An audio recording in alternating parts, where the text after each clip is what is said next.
this world. In this world. Sarvataha. Sarvataha. In all directions. In all directions. In all times. In all times. And from all angles of vision. And from all angles of vision. Translation and purport by His Divine Grace, A.C. Bhaktivedanta Swami Srila Prabhupada Ki. Jai.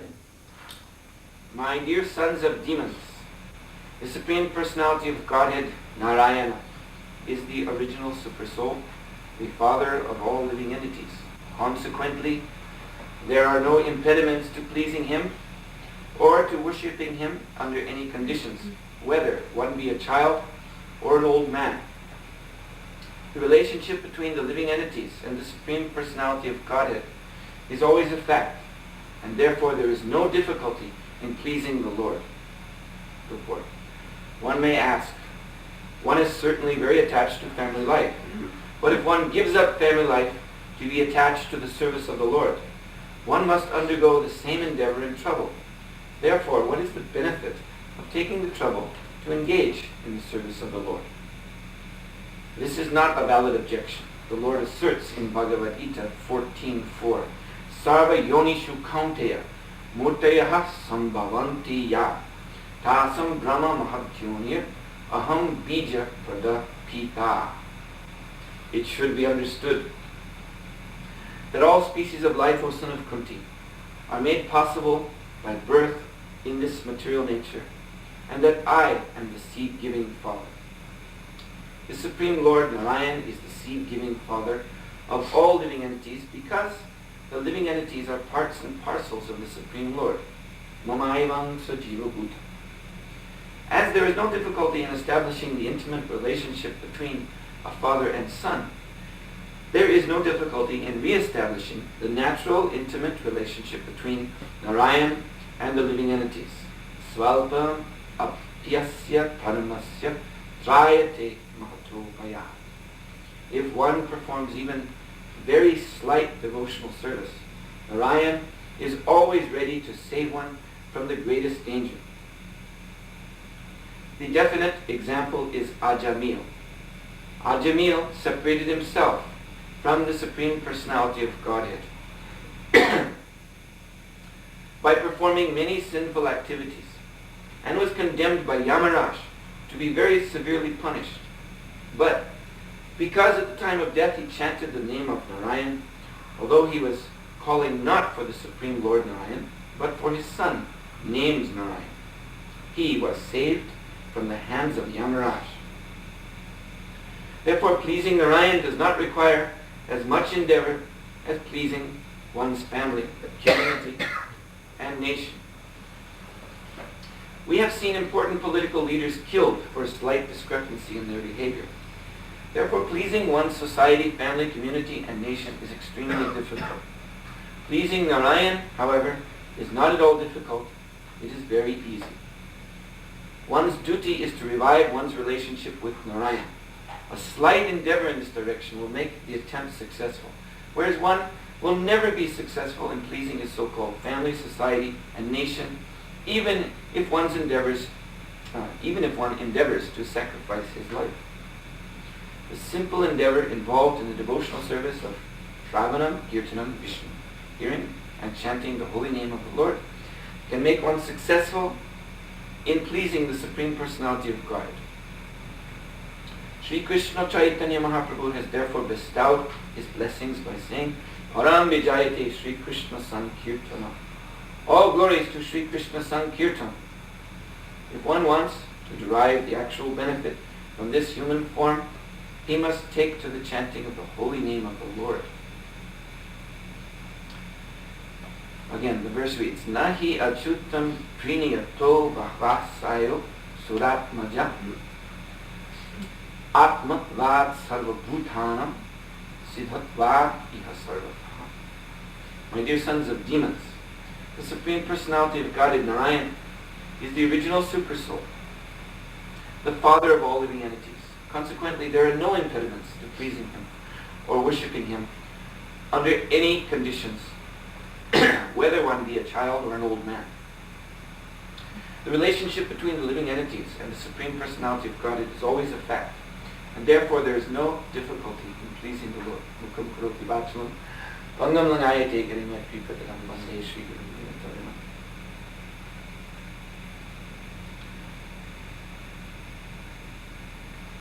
So, Sri Prahlad Maharaj's use of this term, Asura Atmaja, he's addressing his friends. You're the sons of demons, but don't worry, you can also become Krishna conscious. This is a very significant statement. And he goes on to explain that because the Lord, Narayan, Krishna, who is the super soul dwelling in everyone's heart, because he is the father of all living entities, as confirmed in the purport Srila Prabhupada cites Bhagavad Gita, 14th chapter, verse 4. Sarva Yonishu, Kaunteya. Sarva Yonishu means from all wombs, from all species. Those living entities are coming out from any of the 8,400,000 species. Aham bija pradapita. I am their actual seed-giving father. So that means that there is a very intimate tie that is already established. It is already there. It's not that it has to be dug up like they do with archaeological expeditions, trying to trace out their roots to some ancient forefathers, rooting through caves and sniffing old vases and so on. It's already there. So Sri Prahlad Maharaj is simply encouraging these sons of demons that yes, you can become Krishna conscious. Even though you're sons of demons, and even though they're also mentioned as the impediment of your being very young. At this time, Prahlad Maharaj is, 5 or 7 years old. And at that age, boys and girls, their tendency is to not be very serious about life, to simply waste their time playing. And so that might have also been an objection. Prahlad, we're so young. Let us grow up a little bit, and then we can understand better what is the purpose of life. But now, we're just kids. What can we know about these high things you're speaking of? But Sri Prahlad Maharaj said, no. Don't take that as an obstruction either. You just hear. This is the point. Just hear. Just hear my words, whether you understand or not. And your relationship, your eternal tie with the Supreme Lord will be very quickly uncovered. That is also the point. The Shikshashtakam has been mentioned in the purport, Cheto Darpanam Arjuna. One just has to clean the mirror of the heart and the mirror of the mind. When that mirror of our consciousness is purified, when the dust that is accumulated is washed away, then, and just like everyone knows, when you go before the mirror, is it any endeavor to see yourself in the mirror? You have to do anything, you have to practice or meditate. No, immediately. If the mirror is clean, you can see yourself. So this is the point. If the heart is clean, then reflected in the consciousness, Cheta means the consciousness. So reflected in the pure consciousness, one can see oneself, one's actual spiritual self, and the super self. They're together. So there's a very wonderful story, one of my favorite stories from our Vaishnava Sampradaya. This is from the early part of our Sampradaya. The Sampradaya is Brahma-Madhva Gaudiya Sampradaya. There are, you can say, 2 divisions of it. So in South India, from Udupi, is the Brahma-Madhva part, starting with Śrīmad-Bhāgavatam. And then later, with Lakshmipati Tirtha, who was spiritual master, Madhavendra Puri, then the Gaudiya installment, Gaudiya part begins. So in the earlier part of our Sampradaya, the Brahma Madhva, or sometimes called Tattvavari Sampradaya, there is a wonderful story of, it begins with a prince who had just gotten married. His name was Danda Panta, I think. Yes, Dandapant. Yes, Dandapant. At that time, this was his name. So he was a young man, in his teens, and he had just gotten married to a very beautiful princess. And so he was on a ride with his personal troop of soldiers. He was dressed in his breastplate and helmet, and he was adorned with ornaments and jewels and looking very splendid.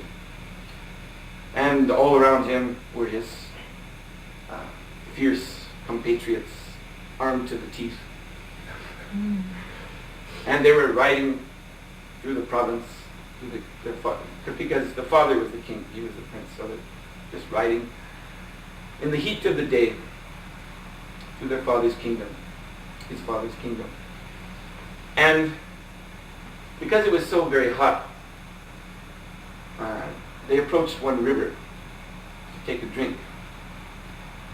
So the soldiers all dismounted, as is normal. When one wants to take a drink, if one's riding a horse, one should dismount. The horses water themselves, and the rider will go to the river and scoop up some water in the hand and drink. But Prince Dandapant, since he was very young, he had a very unique way of taking water. And on this day, he demonstrated it. He rode into the river with his horse until he was about waist deep. And then he just leaned over, stretched out his neck, and began to drink with his lips from the surface of the water, without taking any in his hand. So now the soldiers, because they're accustomed to the prince's behavior, they didn't pay any mind to this. But across, on the other side of the river, there was a great Vaishnava named Akshobhya Tirtha. He's actually a disciple of one of the 8 original important disciples of Śrīmad-Bhāgavatam. So Akshobhya Tirtha was sitting on the other side of the river, Vaishnava sannyasi, and he was observing all this. So then he spoke aloud to Prince Dandapant. "My dear prince, you're taking water just like a bullock." And when Prince Dandapant heard this, his whole mind, his whole consciousness was transformed suddenly. In an instant, he remembered his previous birth. His previous birth, his previous life, was as a bullock. He was a bull. But a most fortunate bull, in that he was the bull that Sri Madhvacharya had engaged in transporting his great library of books. Because Madhvacharya, in defeating the Mayavadis, would refer to all sorts of Vedic scriptures which he had collected, which were actually unknown to the Mayavadis. And so in the course of debate, he would quote a Shastra, and the Mayavadi opponent would say, "What kind of Shastra is that?" And then Madhvacharya would call, "Bring it." Bring it from the cart, from the traveling library, and it would be shown. This is a bona fide Vedic Shastra. Actually, the Mayavadis, they became so envious of Madhvacharya that once they stole that wagon load of books, but it was returned to him by a king. So this wagon, this cart, was pulled by a bullock. And this bull, of course, so fortunate, although a dumb animal, to be engaged in the service of the Boundaracharya of our Sampradaya in this age of Kali. Moreover, the bull had a very special quality, that when Madhvacharya would begin to lecture, of course otherwise, being a bull, he would be doing normal bull things, chewing on grass or whatever. But as soon as Śrīmad-Bhāgavatam would begin to speak, the bull's head would come up and the ears would go up.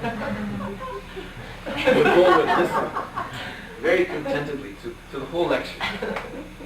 Once Madhvacharya, because as we know from our experience in ISKCON, it is confirmed actually that as Srila Bhaktisiddhanta Saraswati once said, that the best cure for insomnia is Śrīmad-Bhāgavatam class. So we've often seen in the Bhagavatam class, it's called Diet Barmer Shravanam, Diet Barmer hearing, you know. There's also Diet Barmer Japa. So some are hearing like that too. So apparently, Śrīpad Madhvacharya, he observed something like that in some of his disciples, his listeners. At least he noticed that they were sometimes not so attentive. I don't know if they were actually nodding off, going to sleep in the class, but at least he noticed that they're sometimes not so attentive. So he once became a little sharp about this, and he said, "That bull listens to my lectures better than you."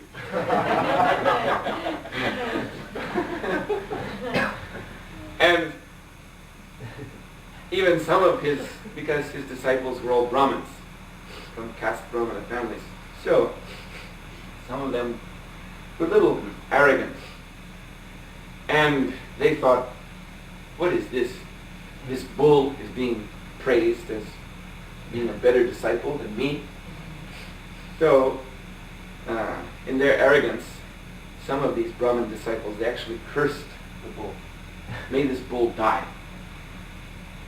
But because this bull had received the blessing of Śrīpad Madhvacharya, therefore, when that curse manifested in the form of a cobra, which bit the bull, the cobra died. So after that, all the disciples became much more respectful.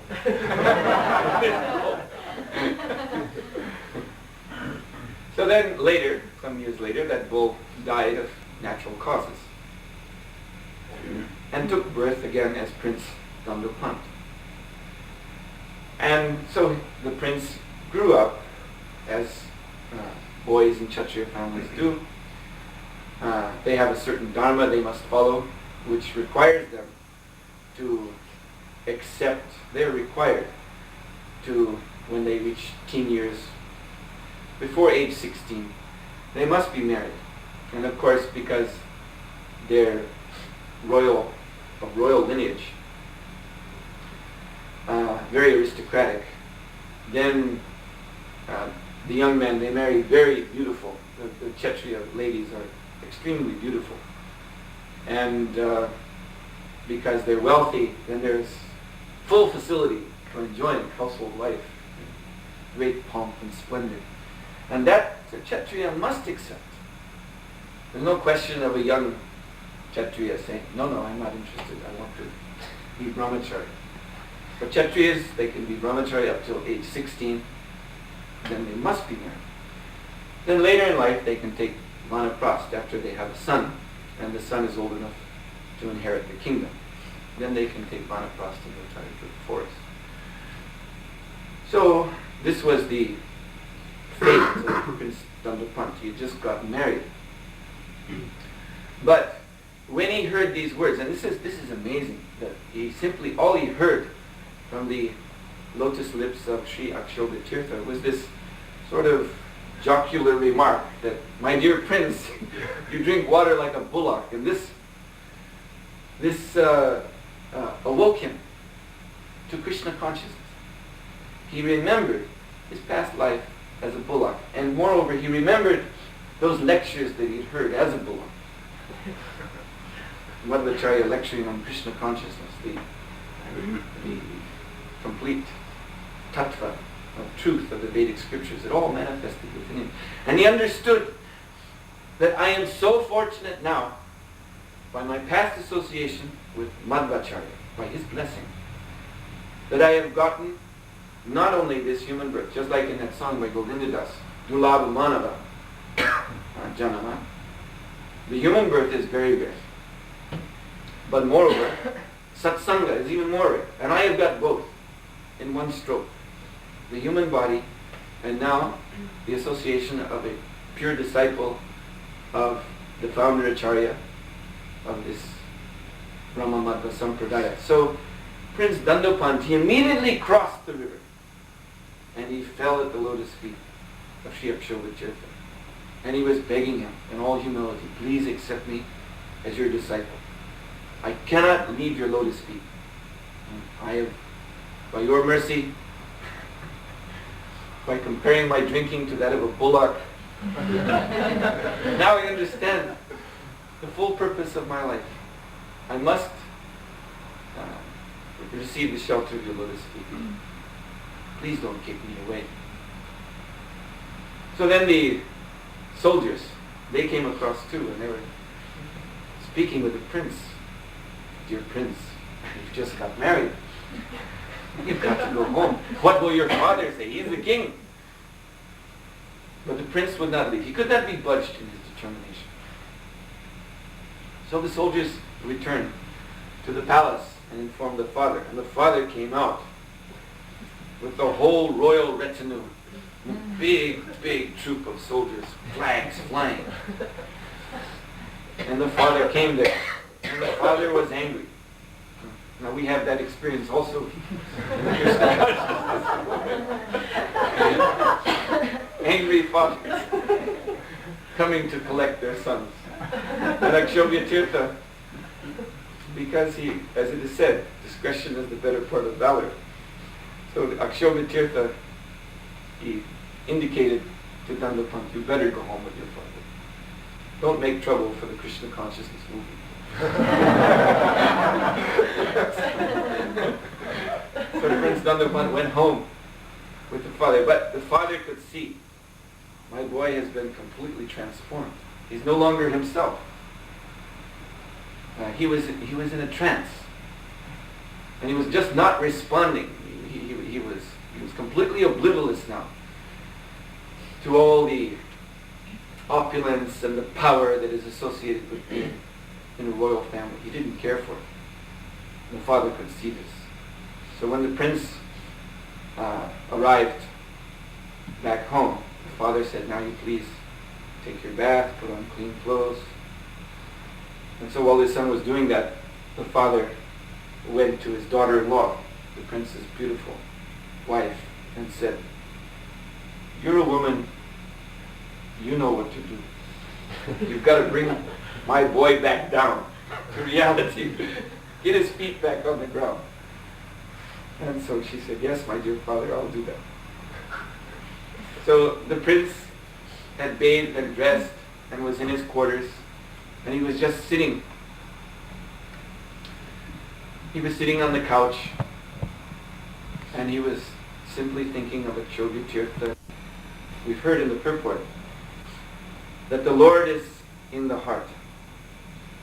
And whatever material obstruction there may be, whatever difficulty there may be on the material platform for a devotee, by the blessing of the Lord, it will be overcome. And the example was given by Srila Prabhupada of Ajamil. He was a confirmed sinner, no doubt. No doubt. So much so that the Yamadutas, they appeared, and the Yamadutas were very, this was just business as usual for them. Here's a sinner, let's take him. But because Ajamil spoke the name of Narayan, calling his son, therefore the Vishnudutas appeared and stopped the Yamadutas from claiming him. So here in this story of Prince Dandapant, also a most wonderful thing happened. That suddenly, from out of his heart,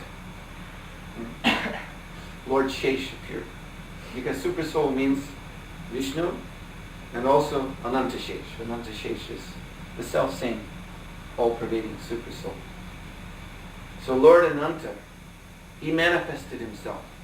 The form of Lord Ananta completely covered the form of Prince Dandapant.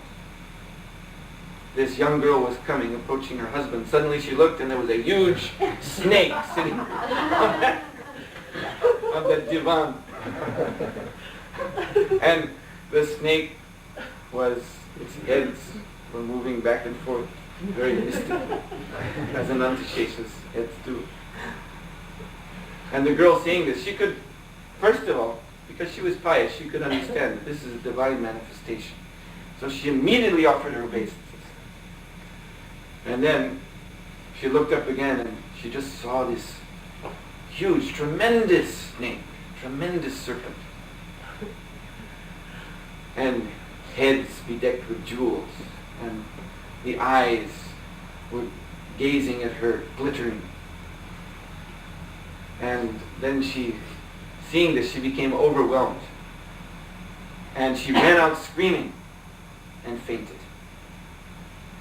So the father king had been standing by just outside because he was expecting something may happen.